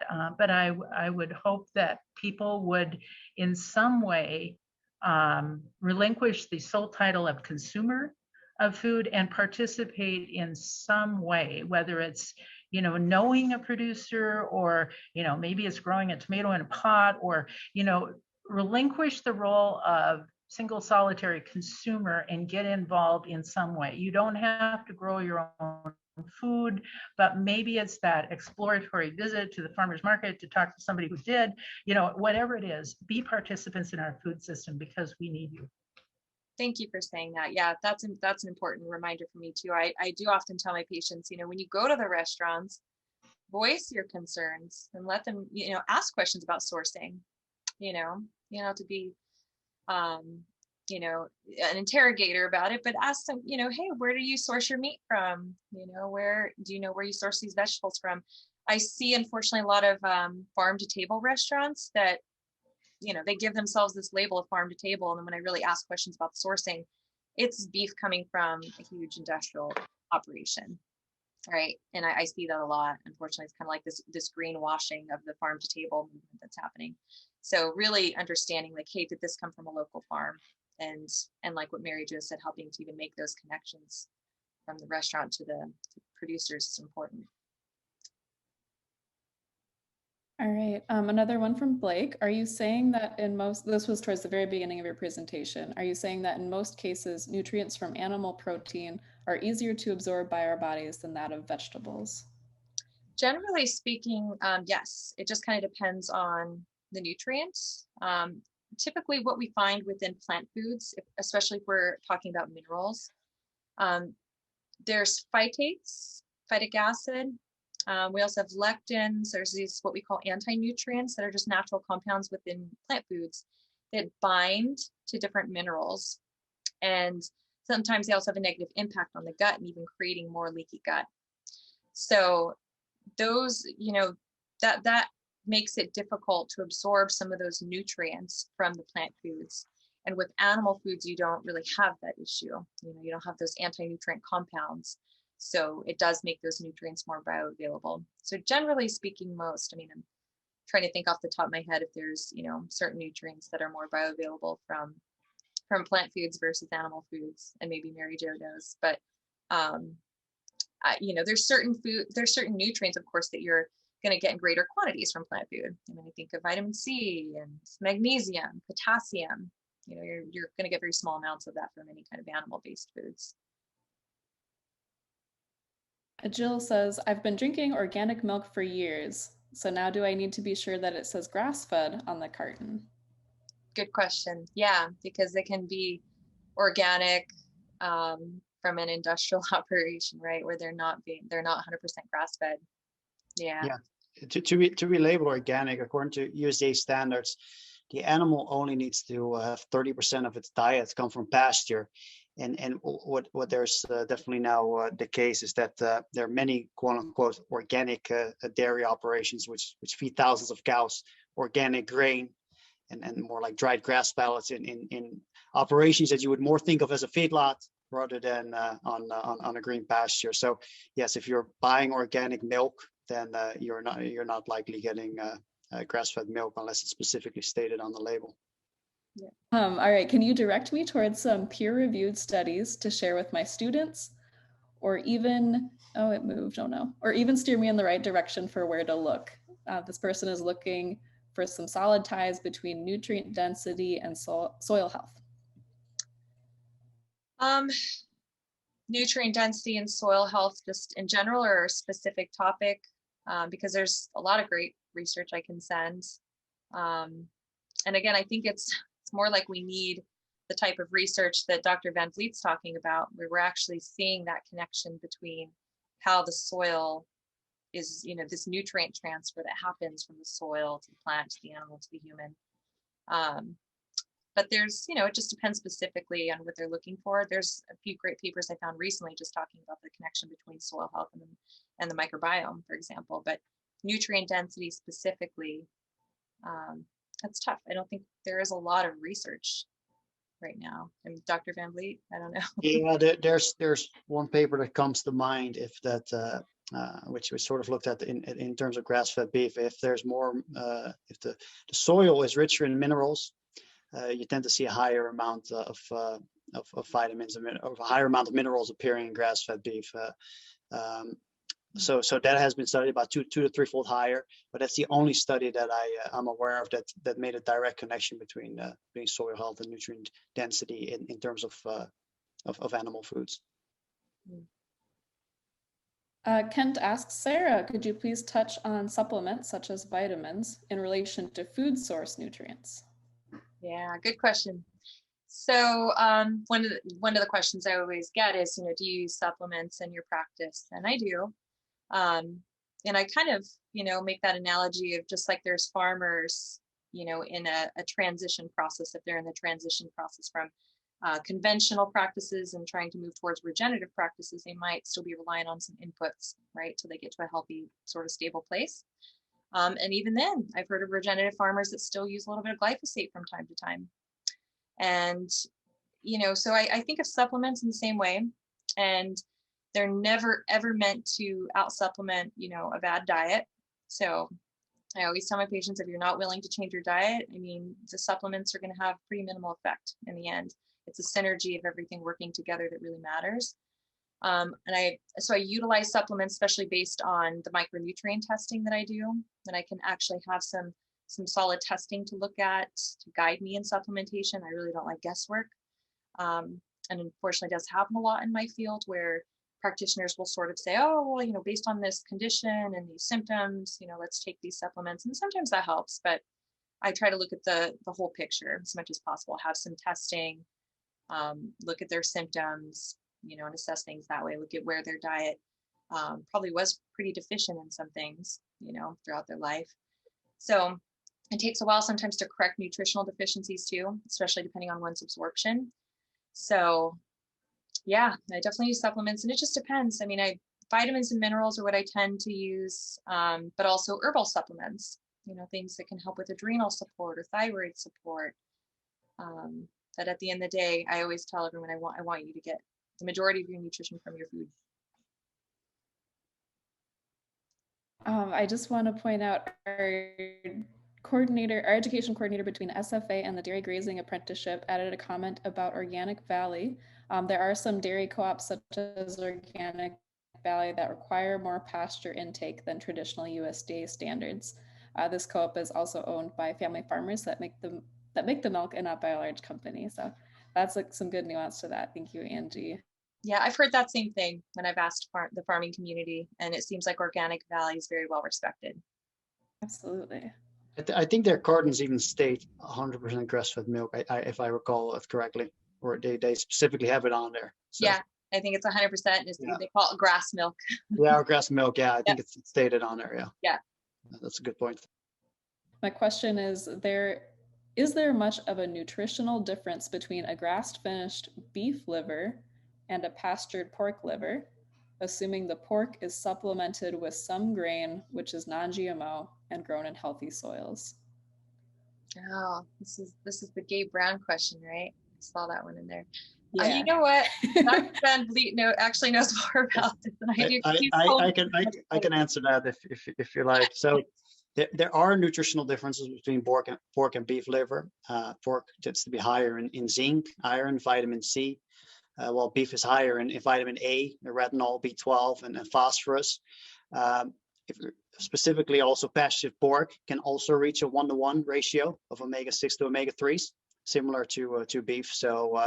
So in terms of that, it can also reach high omega-3 levels when fat limited amounts of grain and raised on pasture.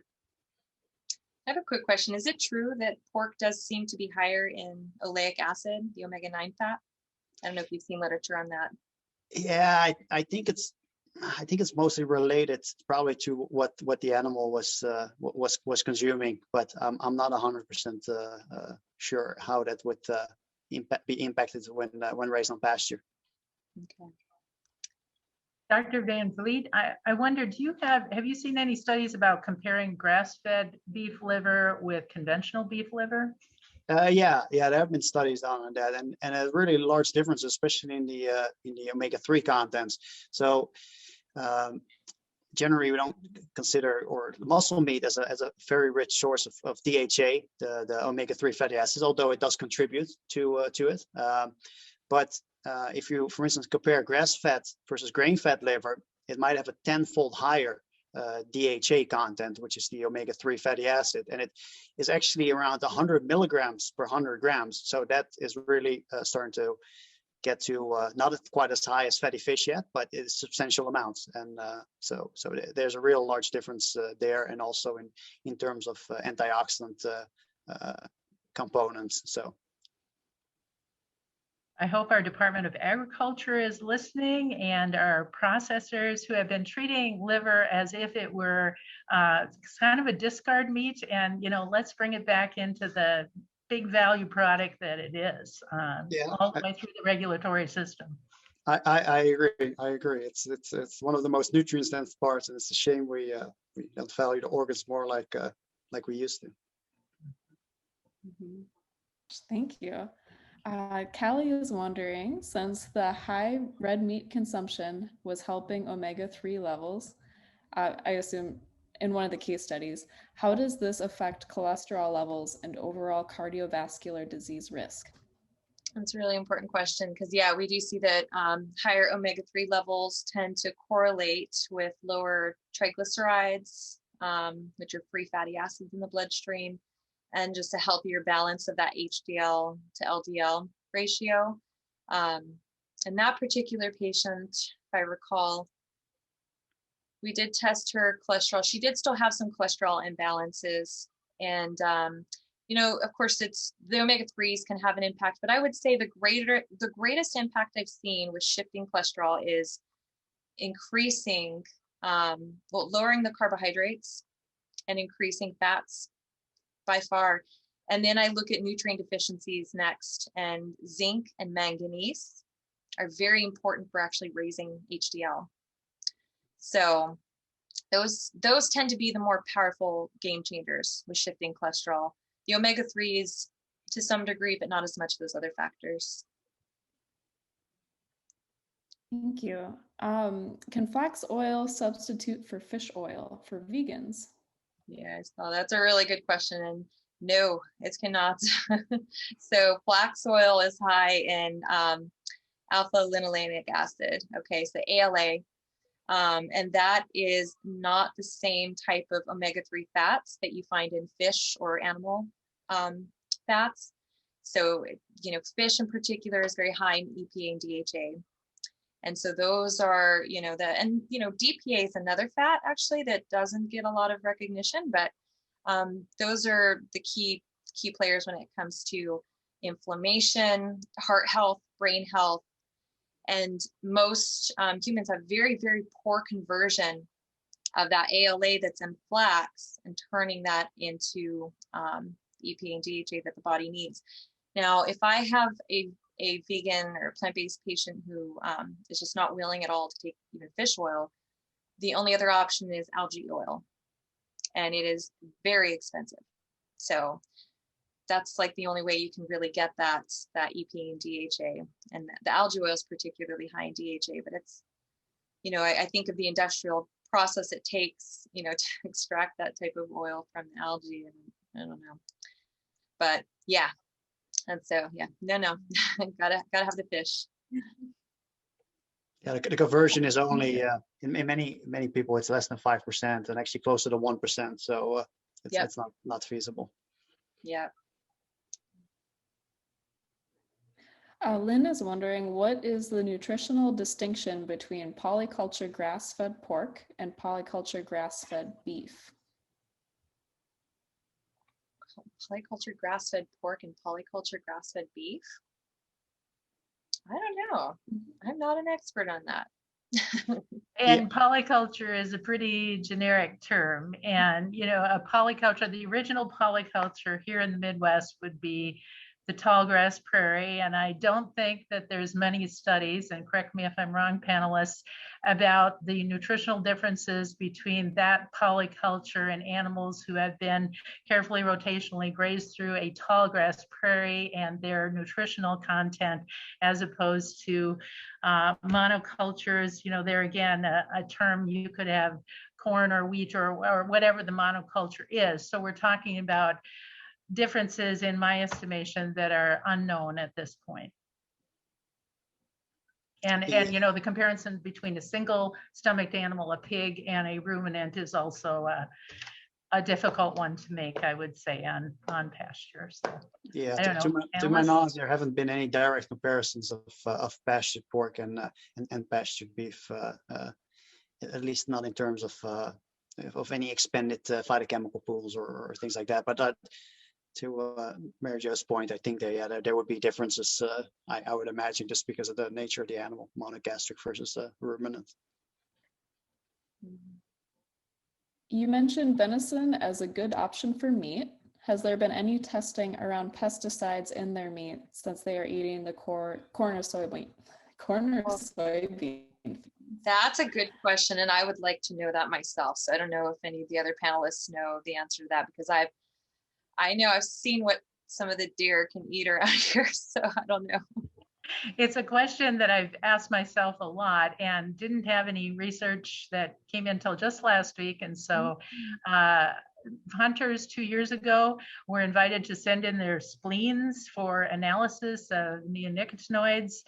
Just got the results back that the deer that was shot on our farm didn't have it, but 61% of the deer that were shot and their spleens harvested they did have the neonicotinoids in. So that opens up an entire window into, well, where does the research go from there?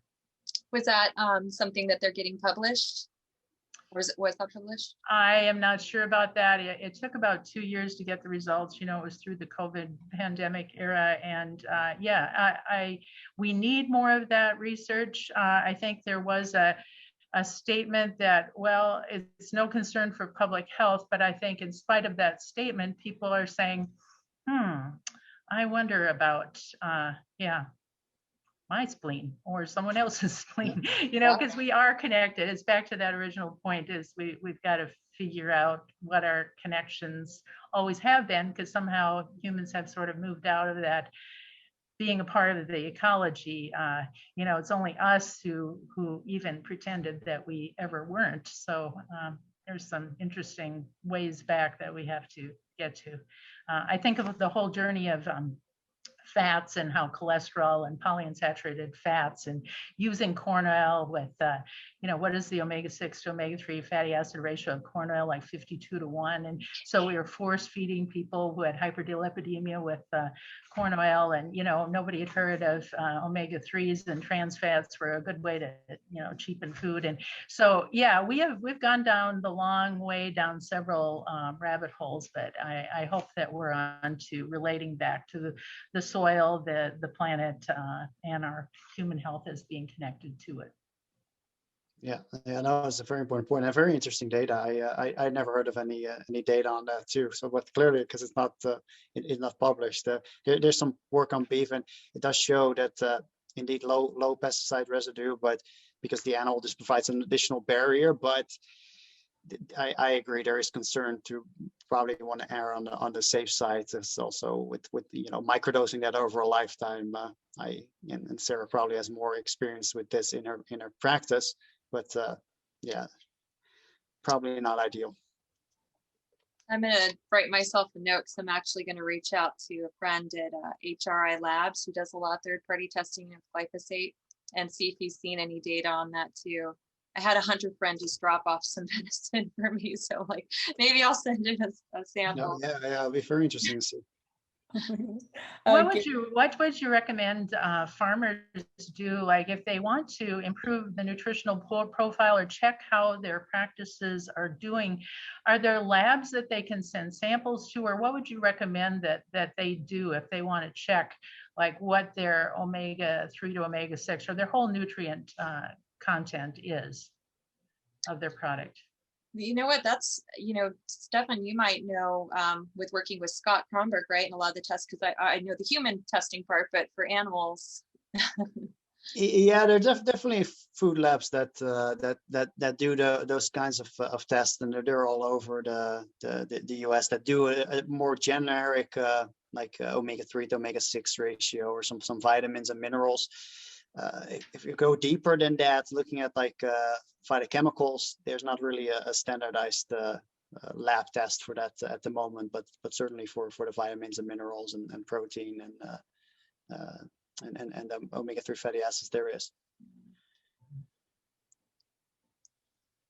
And Gabe was just in the Q&A saying he has seen those analysis and he can share the results with you. So. Yeah, I was going to say we should just ask Gabe because I know he sent me some data on that before. Yeah. All right, I'm losing my place here. Among the non-dairy unsweetened milk choices, are there preferred choices with better nutrition or nutrient content? This person has a dairy allergy. So say that again. I'm sorry, the first part of that question. Yeah, among the non-dairy unsweetened milk choices, are there preferred choices with better nutrient content? On the non-dairy. So well, I will say, so I'm sensitive to dairy and reactive to dairy. So unfortunately, I've tried to find the healthiest, alternatives to dairy, at least to cow's dairy. I've been having a little bit of goat cheese and such. But for butter, I've used a brand called Myokos. I can put it in the chat. And I think it's called Myikos, Myokos. And they do a really great job with their products. So they're plant-based, like dairy replacements. Their butter is coconut oil, and I think it's palm oil. I have some in my fridge actually. I should just go look at the ingredients, but it's organic and really clean ingredients as far as like a replacement for butter. So for people like me that are dairy sensitive and the person asked the question, those are my favorites. That brand, they also make some cheeses, some non-dairy cheeses, and their whole line is organic. It's also nut-based, so I think they use a lot of cashews in their products. So you have to make sure you don't have any tree nut allergies or legume allergies. Is there a significant difference in nutrient absorption between produce that is consumed raw versus cooked?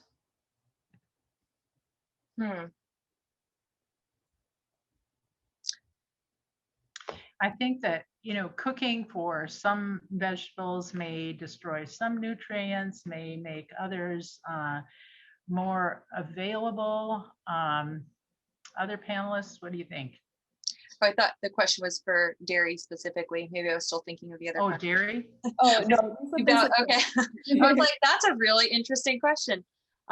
Yes, no, I mean, cooking makes certain things more bioavailable, like the beta carotene, the carotenoids, I guess, and carrots are supposed to be more bioavailable by cooking. And then for certain, because if it's raw, you got some of those compounds, those phytates and things that bind certain nutrients. Typically those bind to minerals, but yeah, that's why, for me personally, what I typically advise a lot of patients is try to have a balance, cook some things, have some things raw. Again, it's never going to be perfect, but to try to have that balance, because it's really hard to know, what's most bioavailable, whether it's cooked or raw. When you have things raw, you have the enzymes, those kind of like living enzymes within foods that can help support your digestion. So that's kind of the benefit to having things raw, because cooking, like Mary Jo said, can degrade and destroy some of the nutrients. So I don't know if Dr. Van Vliet knows more about that. I'd say it need a combination of both. Some foods are obvious, right? Like potato or some legumes you could never consume raw, and then so we cannot digest. So yeah, there's definitely I'd say a combination between the two is good. And coming back to your point of dairy, there's actually research on that, the effect of pasteurization, specifically studied in cheeses, and you do see that pasteurization decreases the phytochemical compound of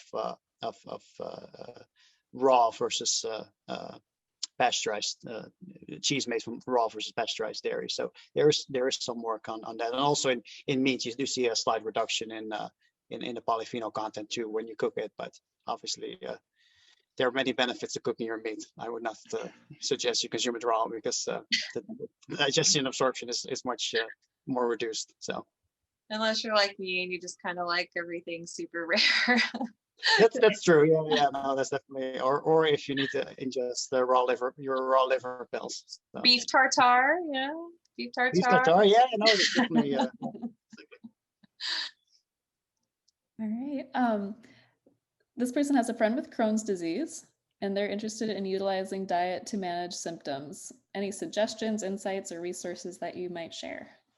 Yeah, I've worked with a lot of Crohn's patients.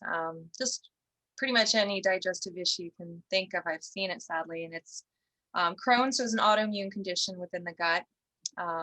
And the number one thing, and I hate to beat up grains so much because I don't think grains are inherently bad. I just think, when we have certain conditions, we have to really, stay away from the grains. So getting Crohn's patients off of grains has been, again, the biggest game changer for a lot of those people, and seeing symptom improvement, calming down that inflammation in the gut. And it's hard to say, is it because of all the, chemicals that a lot of grains tend to be grown with, or is it because of some of those anti-nutrient compounds that are aggravating the gut and stirring up that inflammation? Is it a combination of both? Because I still see people with organic sprouted grains, really good quality stuff, that still have digestive issues with those type of grains.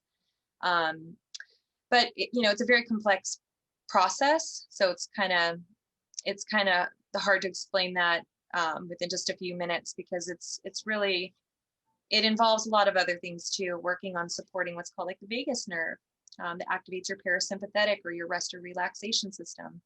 It's critically important in digestive healing and calming down sort of an overactive immune system. So working on lifestyle factors to turn off your fight or flight mode and engage rest and relaxation. But just dietarily speaking, I mean, obviously processed foods, sugar, going to an all organic diet. I know organic's not perfect, right? And it doesn't necessarily mean it's from a regenerative practice, but at least there's more of a guarantee that there's, far less chemicals in anything that's organic. But yeah, those getting off the grain-based foods, and check out what some people are doing on carnivore diets. I know Dr. Van Vliet was interviewed by Dr. Sean Baker. I used to think all carnivore diet, for those that don't know, is an all meat, all animal product diet. So you can, for those who tolerate dairy, you can have dairy, meat products, fish, eggs. I thought it was the absolute craziest thing I'd ever heard of. When I heard of it years ago as a nutritionist, like, whoa, that's way too extreme. The opposite end of the spectrum from, the extremism of veganism, right? But it's been incredibly healing for some people. You know, carnivore just absolutely changes some people's lives. And then when you restore the gut health and then kind of get the immune system to calm down a little bit, then slowly introducing maybe some plant foods again and kind of getting them on a more balanced diet. But Sean Baker's unique. He's been doing carnivore, I think, for what, 5 years now, Stephan, and he's thriving on this diet. So to each their own, but you know, something like that, sometimes it seems a little extreme, could be very healing. Oh, thanks.